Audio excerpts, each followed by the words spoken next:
Okay, so today we are going to talk about Cowden syndrome. Okay, so today we are going to talk about a very important syndrome, that is a Cowden syndrome. So Cowden syndrome has a story because it looks like a cow, isn't it? So it looks like a cow. That's why it's called Cowden syndrome. And if you look at this syndrome here, Cowden syndrome, you have to be very, very clear that this tumor, this syndrome occurs because of mutation of a very classical gene called as P10. So it occurs because of mutation of P10. So what is this P10? So always remember this, that there is a pathway called as, RAS pathway. So if you look at the GTP pathway, if you look at the GTP pathway in your life, okay. So GTP pathway has a very important oncogene, which is called RAS. So RAS is an oncogene which belongs to GTP pathway, and it basically gives rise to BRAF and PI3 kinase. So it basically gives rise to BRAF and PI3 kinase. So PI3 kinase is the one which is going to cause a lot of proliferation. So this is what is going to cause a lot of proliferation. So normally P10 is a tumor suppressor gene which controls the activity of PI3 kinase and it controls the proliferation. So it's a controller of a proliferation. So remember, P10 controls the proliferation by controlling PI3 kinase. So what happens in Cowden syndrome? So there is loss of P10. So imagine if P10 is not there, there'll be nobody to stop PI3 kinase. There'll be nobody to stop PI3 kinase. So when P10 is not there, PI3 kinase will become overactivated and it will keep on causing a lot of growth, lot of proliferation, lot of growth. That's the problem in Cowden syndrome. So Cowden syndrome occurs because of mutation of P10. Okay. So remember, whenever there is no P10, okay, that is what causes Cowden syndrome. So look at the name of the syndrome. It is called Cowden. So it's like cow and den. Okay. So Cowden. So now what is den? Den basically, so if you look at the down basically resembles like 10. Okay, so this resembles like 10. Okay, Cowden is 10. Also, because if you remember the gene, it is because of P10. So P10 also says I'm on 10. So that's 10. But it is not on P, it is on Q. So something has to be different, isn't it? So it is on 10Q. Okay, it is on 10Q. So that's very typical gene for P10. P10 is always present on 10Q.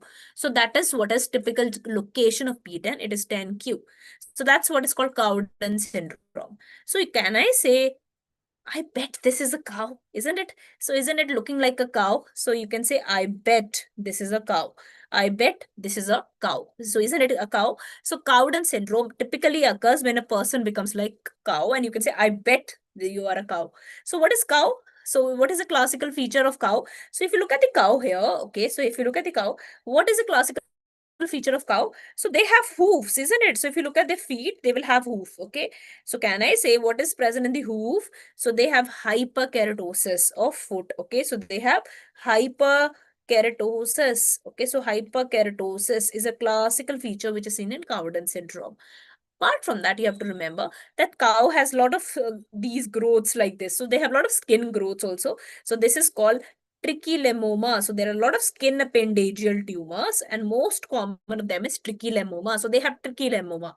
And can you say, I bet this is a cow. So these patients have high chances of developing breast cancer, endometrial cancer, and thyroid cancer so they have high chances of developing breast, endometrial, and thyroid cancer. So that point has to be very, very clear. So that's Cowden syndrome for you guys, which has, I bet this is a cow. So if you look at this syndrome here, so look at this. Can you see this skin appendageal lesion? So they have a lot of skin tricholemomas. Okay, and along with that, apart from skin appendageal tumors, they will also have oral papillomas. So if you look at the oral cavity, they will have oral papillomas. They'll have oral papillomas also. And you can say that, I bet this is a cow. So there is high chances of breast cancer here, which is usually which type of breast cancer? They are luminal type of breast cancers. So there is high chances of endometrial cancers. And there is very high chances of thyroid cancers.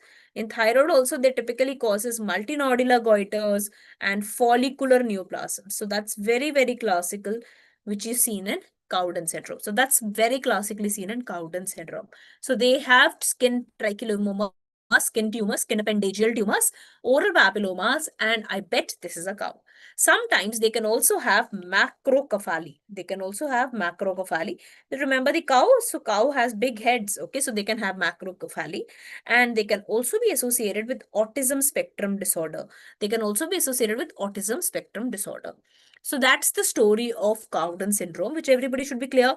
I hope you will not forget that. That's a Cowden syndrome. What are the gist points that you've remembered from this? So what are the pointers that you remember? This is a Cowden syndrome and it occurs on location 10Q. Then looks like P10. So it's typically on P10. Okay. And you can say, I bet this is a cow. So there is higher chances of developing breast endometrium and thyroid cancer. Apart from that, you have to understand that there is a lot of skin appendageal tumors, which are very, very typical here. They can also have in this, they can have macrocephaly and they can also have autism spectrum disorder. Okay, so that's classical about Cowden syndrome, which you have to clear. Now, if you're clear with this, let's look at some questions here. Okay, so this is a 32-year-old woman who presents with multiple facial papules. Okay, there are a lot of oral papillomas. There are macrocephaly. She also has a family history. Remember P10 hematoma syndrome. This is also called as P10 hematoma syndrome.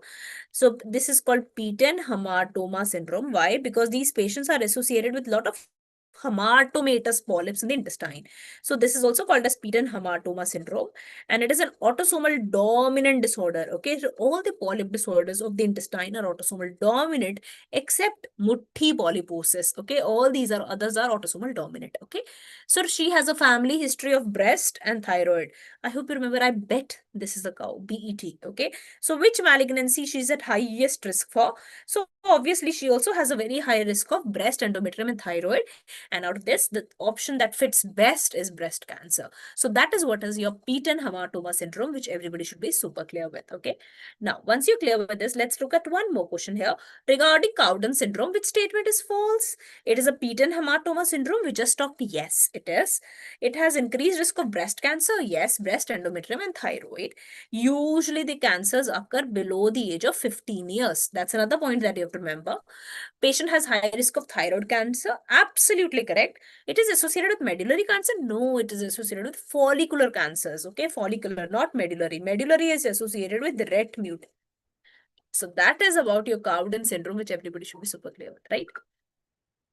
Okay, so that is about Cowden syndrome, which everybody should be super duper clear with, and I hope everybody is clear with this. Okay, so that's your Cowden syndrome for everyone, and that's the story of Cowden syndrome, which all of you should be super clear with, right? Any doubts, if anybody has, can ask right now. Okay, so if there are no doubts, bye-bye.